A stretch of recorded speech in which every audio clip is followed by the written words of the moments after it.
people, it's your girl Adiola. Guys, let's talk about the richest country in the entire world in terms of natural resources, the DRC, the Democratic Republic of Congo, once again at war, and why this concerns you. Once again, Rwanda is using the same script, the same excuse that they've used in the past to indirectly invade Congo, allegedly. If you're wondering how it's possible that Rwanda, a country with population of 14 million, is once again allegedly the one behind the rebel group that is causing unrest in the DRC, a country of 103 million people, well, it's because a number of Western countries, the US, France, and Belgium, are backing Rwanda. Now, let me quickly talk to Rwandans, because your president is being accused of being behind the unrest in Congo, the DR Congo, while allegedly stealing Congo's natural resources through the back door. Now, those who allege this say that they have evidence, by the way,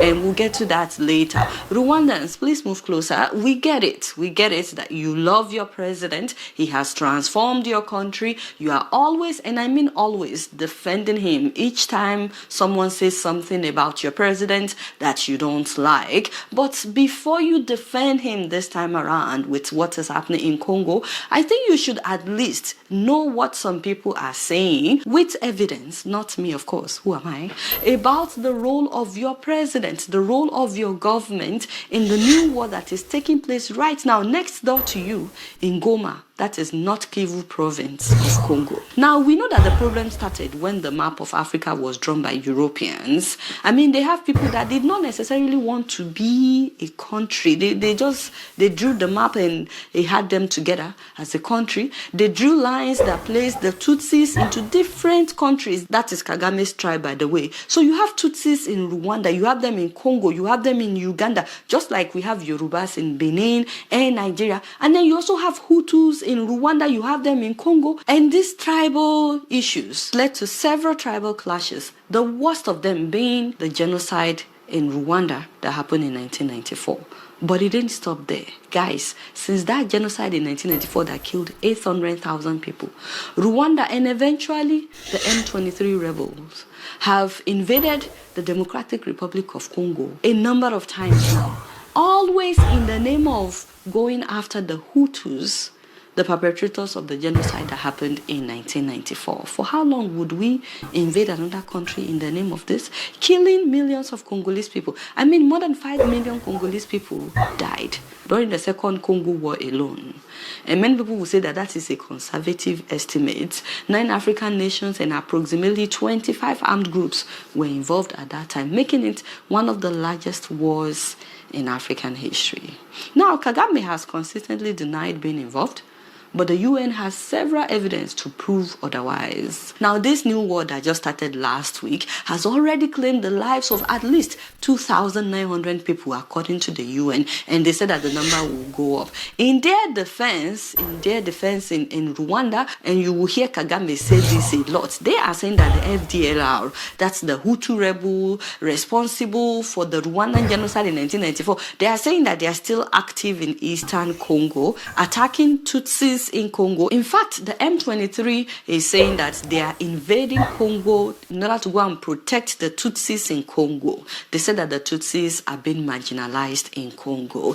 However, this is confusing because it doesn't make sense that you said that you are going after the Hutus to protect Tutsis. You took control of Goma, where there is natural resources. Is this about natural resources of protecting people? You also took control of the airport, cutting off much needed humanitarian aid to hundreds of thousands of displaced people. How is that protecting the Tutsis? Now, keep in mind that some of the people that have been killed in Goma in the last 1 week are soldiers, but not just soldiers from Congo. You have soldiers from other countries fighting with them to protect them. 14 South African soldiers have been killed in this conflict, and that one alone is already causing tension between Rwanda and South Africa. Both presidents are going at each other right now. But not just soldiers have been killed. You have children. Children were killed in this conflict. Children, young boys and girls, babies, infants. You have women, you have pregnant women being killed. Innocent men just trying to protect their wives and children are being killed. You have bodies on the streets of Goma in Congo. Some people say that about 500,000 people have been displaced, but some believe it's up to 2 million people that have been displaced right now. Meanwhile, since last year, despite the fact that your president has repeatedly denied any involvement, the UN said that they have photographs, that they have drone footage, they have video recordings, they have testimonies and intelligence to back this claim. First of all, they said that they have evidence that Rwandan military officers often visited the M23 rebel camp where they are being trained at a hilly terrain not far from Rwanda's border. They also mentioned Sultani Makenga, who fought for Kagame in the early 1990s in Rwanda, is now the M23's military chief, and that he attended some of the passing out ceremonies of 3,000 new recruits that joined in October of 2024. And then the UN estimated that between 3,000 and 4,000 Rwandan army troops are on the ground in the DRC. So let me ask this directly, Mr. President. Today, on the 3rd of February, does Rwanda currently have any troops at all in Eastern DRC? I don't know. You're the commander-in-chief. Yeah, there are many things I don't know. They also said that the advanced weapons that the M23 rebel is using is not available to any of the other numerous armed groups that are operating in Eastern Congo, and that they were supplied by the Rwandan government. For example, Rwandan forces and the M23 allegedly fired 122mm rocket, hitting displacement camps. This means they are shooting at refugees. How is that protecting the interest of the Tutsis? The M23 is also using anti-tank guided missiles made in Israel. And they're using technology to interfere with GPS. They were able to stop Congolese army from flying the drones that they acquired from China. So Congolese army is buying drones from China and they're able to stop them. They are jamming their GPS signals. They're basically saying, how is a rebel group able to afford all this? And of course, President Kagame has dismissed all these UN reports. He wants everybody's attention to focus on the activities of the FDLR. Again, that's the Hutu rebel group that was responsible for the genocide that happened in Rwanda in 1994. He is saying that their presence in Congo makes Congo an unsafe neighbor. Now, more importantly, why is there so much interest in Congo? Well, it is the richest country when it comes to natural resources. Now, the interesting thing, though, is that Rwanda, the next door neighbor, is now the biggest exporter of coltan. That's a rare mineral that is used to make tantalum, which is used in many electronic devices and in the automotive industry. They use this thing in making cell phones, laptops, cameras, and the inside of cars. But guess what? Congo is the one with the biggest reserve of coltan. But Rwanda is the biggest exporter, and people are like, how come Rwanda is the biggest exporter of something that belongs to its neighbor? And they've been the biggest exporter for many years. In defense of Rwandans, they will tell you that they also have coltan in their country. But many people in Congo believe that it is their natural resources that Paul Kagame is using to develop Rwanda. That's why it is very hard to put Rwandans and Congolese people in the same room. Trust me, I've been there. It is not pretty. That Rwanda exports coltan, for instance, which does not exist here, is smuggled from DRC. No, please, I invite you. We'll show you where we mine coltan. Rwanda has consistently denied taking resources from Congo, of course. But let's just go back to May of last year. Just May of last year, when this same rebel group, M23, captured a mining town in Congo. The town is known as Rubaya. According to the UN, in December of last year, just December alone, this rebel group, M23, now collects at least $800,000, American dollars, every month from the taxation of coltan in Rubaya. And not just that, they ensure that around 120 tons of this coveted mineral is being sent directly to Rwanda every 4 weeks, every month, 120 tons. In fact, the UN have satellite images to show that a road was widened in September of last year, after M23 took over there, on the Congolese side of the Kibumba border in order to allow access for heavy trucks to carry natural resources into Rwanda. So they are basically carrying resources from Congo to Rwanda every month. That is just since May of last year, which is conflicting because the M23 rebels claim to be fighting for Tutsis in Congo, but they are allegedly taking resources through the back door into Rwanda. Why should you care about Congo, a country that has been exploited for ages? Besides the fact that this has caused a humanitarian crisis for hundreds of thousands of Congolese people, if not millions, in the eastern part of the DRC. Besides the fact that men, women, children, babies, pregnant women are being killed. Imagine losing your home, losing your life, and being on the run. But besides all of that, which are enough reasons for you to care, by the way. Number one, this can easily spill into neighboring countries. Refugees may start fleeing to other countries. DRC is surrounded by Angola, Burundi, Central African Republic, the Republic of Congo, that is Congo Brazzaville, Rwanda, Sudan, Tanzania, Uganda, and Zambia. So this is not just about the people of DRC, it's also about their neighbors. More importantly, the reason that you should care is that Rwanda is allegedly not operating alone.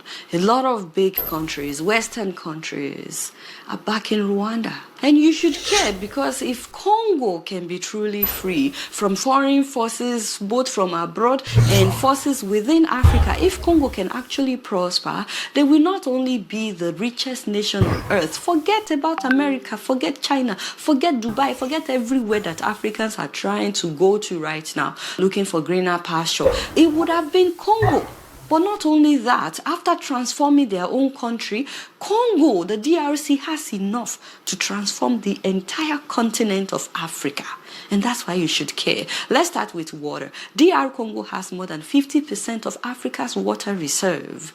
Their water resources and hydropower in the DR Congo is valued at over 40 trillion American dollars. So much so that South Africa, Nigeria, Guinea, Angola, and other countries as well as China came together in agreement with Congo in 2013 to build the largest hydropower project in the world, generating more electricity than China's Three Gorges Dam, making it the largest power station globally. It's called the Congo River Grand Inga Project, with a potential capacity of 45,000 megawatts. To put this in perspective, the Grand Ethiopian Renaissance Dam that they are building in Ethiopia, that huge dam, is expected to generate 5,000 megawatts of electricity. The one in Congo will generate 45,000 megawatts, capable of supplying 40% of the whole of Africa's electricity needs.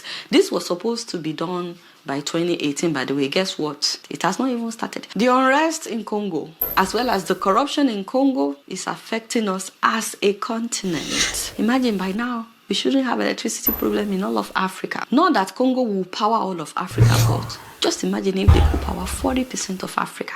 And then if the rest of us will get our acts together, we shouldn't have electricity problem right now in Africa. Also, while the population of Africa is 1.3 billion, do you know that Congo, the DRC, has the resources to feed 2 billion people? Because they get about 8 months of rainfall.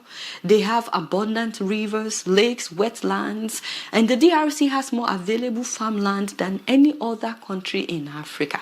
The DRC has the potential to feed 2 billion people, which means that we can trade within ourselves in Africa. We don't have to import food from outside of Africa. We can buy and sell food within Africa. When you combine that with what we have in various African countries, Africa should be the one supplying the world with food.